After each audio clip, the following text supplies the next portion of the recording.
ہے اللہ ہے۔ گرامی ہمارے ساتھ تو اللہ کی ذات ہے، مایوسی کس بات؟ اس کے اسباب ہیں جس پہ غور و فکر کرنے والا ہے کہ مایوسی ہماری زندگی میں آتی کیوں ہے۔ نمبر 1، جب ہمارا ایمان اللہ رب العزت کی ذات کے بارے میں کمزور ہو جاتا ہے۔ جب ناتا و تعلق کمزور ہو جائے نا، پھر کیا ہوتا ہے؟ انسان پھر جنوں بھٹکتا ہے، ٹھوکریں کھاتا ہے۔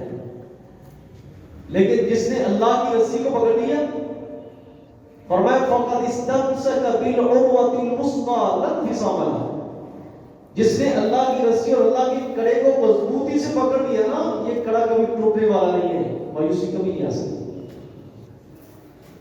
پھر انسان کے ذہن میں بات ہوتی ہے، میرے مالک نے حضرت یونس علیہ السلام کو مچھلی کے پیٹ سے نجات دی تھی، میرے مالک نے ابراہیم علیہ السلام کو جب وہ آگ سے نجات دی تھی، نار کو گلزار بنا دیا تھا، میرے مالک نے حضرت مریم علیہ السلام کے محراب میں بے موسم پھل لے دیے تھے، میرے مالک نے زکریا علیہ السلام کو بڑھاپے کی عمر میں اولاد دے دی تھی، میرے رب نے حضرت ایوب صابر کی ساری جو ہے وہ مصیبتیں اور تکلیفیں دور فرما دی تھی۔ اگر اللہ خالق کائنات جو ہے وہ اپنے بندوں کی جنم داد رسی کر سکتا ہے، تو میں بھی اس کا کمزور بندہ ہوں، میری تکلیف دور کرنے پہ وہ قادر ہے۔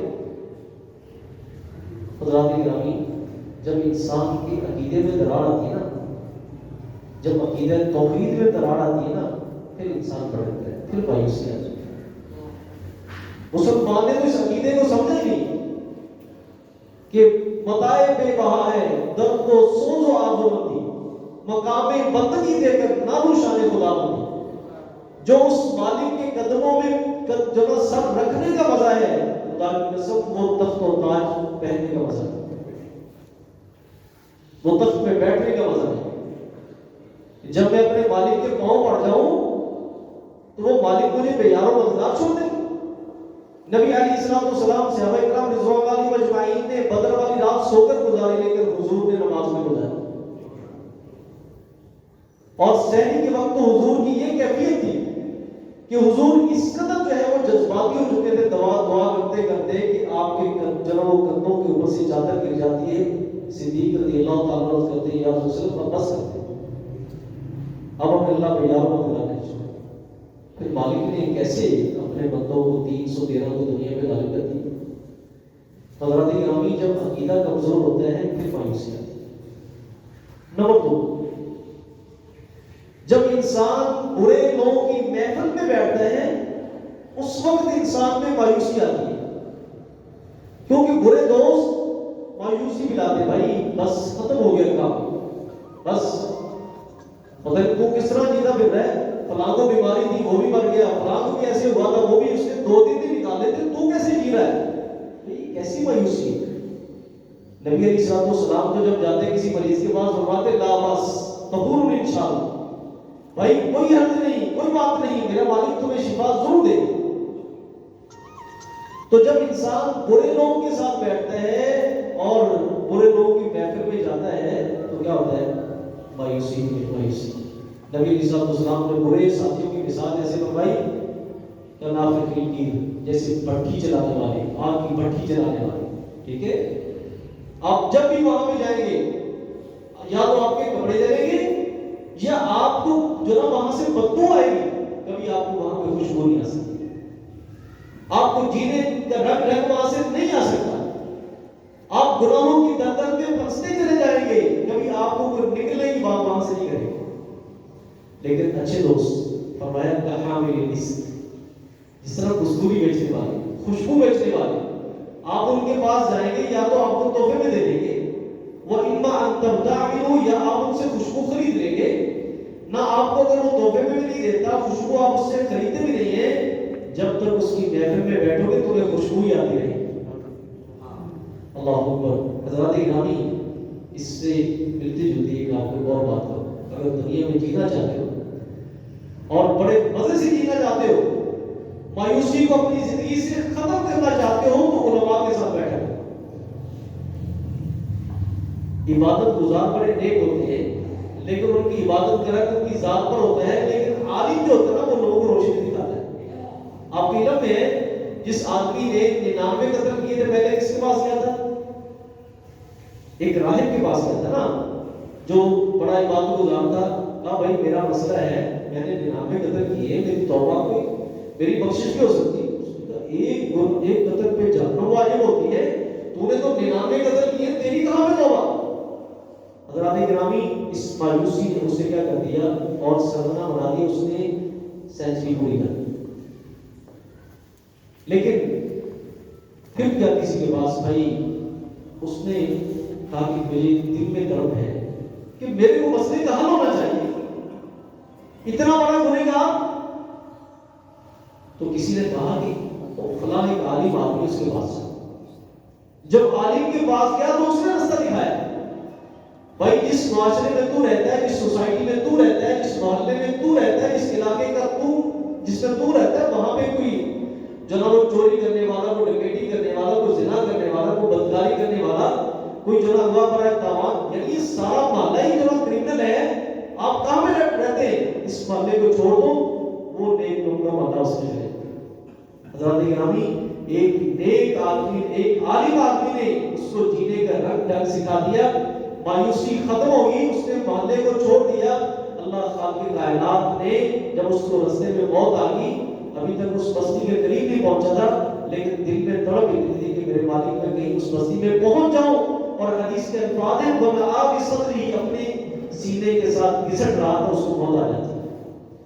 نبی صلی اللہ علیہ وسلم نے فرمایا کہ اللہ نے اس کو جنت عطا فرمائی. حضرات گرامی علماء کے پاس بیٹھنے سے مایوسی ختم ہوتی ہے، برے لوگوں کے پاس بیٹھیں گے تو مایوسی زندگی میں آئے گی. تیسری بات، کبھی بھی اسباب نہ دیکھیں. ہماری نظر ہوتی ہے اسباب تک، بھائی پیسہ آئے گا پھر کاروبار چلے گا، یہ چیز ہوگی تو پھر ہوگا. بھائی مومن کے پاس تو ایک اور چیز ہے، مومن کی نگاہ محدود نہیں ہوتی بلکہ وہ اسباب سے آگے مسبب الاسباب تک جاتی ہے. مومن کبھی محدود سوچ نہیں رکھتے. جب آپ اپنے آپ کو اسباب تک رکھیں گے نا، امام راضی رحمۃ اللہ علیہ فرماتے ہیں کہ مسلمان اور کافر میں فرق یہ کہ کافر صرف اسباب کو دیکھتا ہے، اگر اس نے کوئی نعمت چھین لی نہ کہتا نہیں اب دوبارہ نہیں آ سکتی. لیکن مومن کہتا ہے نہیں، مالک نے نعمت مجھ سے لی ہے نا، اس کے لیے تاکہ اللہ اس سے بہتر مجھے عطا کرے. یہ فرق ہے. اور وہ کہتا ہے کہ اگر دوبارہ اسباب نہ بنے تو یہ نعمت دوبارہ مجھے کبھی نہیں مل سکتی. لیکن مومن کا فرق یہ ہے، مومن یہ کہتا ہے کہ میرا مالک یہ دے کر اس سے مجھے بہتر عطا کرنا چاہتے ہیں. اور اس کی مثال میں آپ کو نبی صلی اللہ علیہ وسلم کی سیرت سے دیتا ہوں. سیدہ ام سلمہ رضی اللہ تعالیٰ عنہ، ان کی شوہر ابو سلمہ فوت ہو جاتے ہیں. حضور نے کیا فرمایا؟ ام سلمہ یہ دعا پڑھا کرو، اللہم اجرنی فی مصیبتی واخلف لی خیرا منہا. میرے والد میرے اس مصیبت کا غم کا مداوع کر دے اور مجھے اس سے بہتر عطا کر دے. کہتی کہ میں نے آنکھیں بند کر لی، میں نے کہا میرے شوہر ابو سلمہ اسلام کی خاطر سب سے پہلے مہاجر، اپنے بیوی بچوں کو مکہ میں چھوڑ کر اکیلے تنہا ہجرت کرنے والے ابو سلمہ سے بہتر مجھے کوئی نظر نہیں آ رہا. لیکن تب پتہ چلا جب نبی صلی اللہ علیہ وسلم نے نکاح کا پیغام بھیج دیا، اللہ نے ایک نعمت تو لے لی، دوسری اس سے بڑھ کر نعمت عطا کر دی. کائنات کے سرتاج کو ان کے سر کا تاج بنا دیا. کائنات کے سرتاج کو سیدہ ام سلمہ کے سر کا تاج بنا دیا. تو حضرات گرامی کبھی انسان جب اپنی نظر صرف اسباب تک رکھے گا، مسبب الاسباب تک نہیں لے کر جائے گا، اس وقت تک انسان مایوسی سے نہیں نکل سکتا، مایوسی سے اس کی جان نہیں چھوڑ سکتی. تو حضرات گرامی ایک تو علماء کے پاس بیٹھا اور پھر اللہ پہ اپنا یقین اور عقیدہ مضبوط کر لے. ٹھیک ہے، یہ تو کچھ بھی حالات نہیں. اور آخری بات آپ سے میں کہہ کر دوں کہ شریعت نے مصیبت کسے کرا دی؟ شریعت نے آزمائش کسے کرا ہے؟ اور صحابہ کرام رضوان اللہ علیہم اجمعین نے آزمائش کسے سمجھا ہے؟ ہماری آزمائش میں اور ان کے نقطہ نظر میں فرق ہے.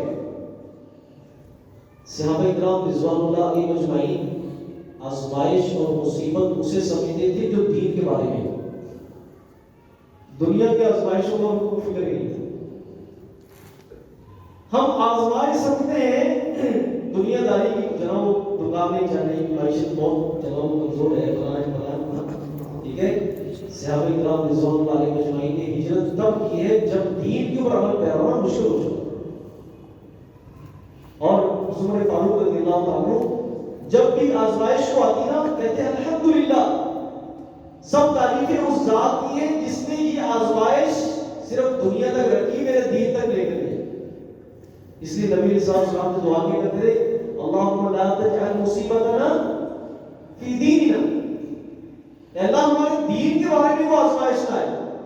یہ سب سے بڑی آزمائش ہوتی ہے. انسان کو نمازیں نہ پڑھتے تھے، کوئی قرآن مجید نہ پڑھتے تھے، کوئی قربانی نہ کرتے تھے. حضرات گرامی جن کو ہم نے آزمائش سمجھ لیا، صحابہ کرام رضوان اللہ علیہم اجمعین اسے آزمائش سمجھتے نہیں تھے. ٹھیک ہے، آزمائش ہوتی تھی جو دین کے بارے میں وہ آزمائش آ جائے. پھر صحابہ نے ہجرت بھی کی ہے، ٹھیک ہے، انبیاء نے بھی ہجرت کی.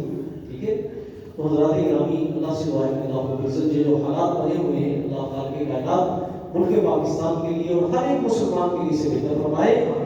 اور اللہ تعالیٰ کی کائنات اس ملک پاکستان کو ہمارے لیے، ہماری آئندہ آنے والی نسلوں کے لیے اسے محفوظ بنا دے اور قیامت تک اسے محفوظ بنا دے. اور یہ جو چھوٹی موٹی آزمائشیں ہمیں اس میں صبر کرنے کی توفیق نصیب فرما دے. سبحان اللہ و بحمدہ، اشہد ان لا الہ الا اللہ.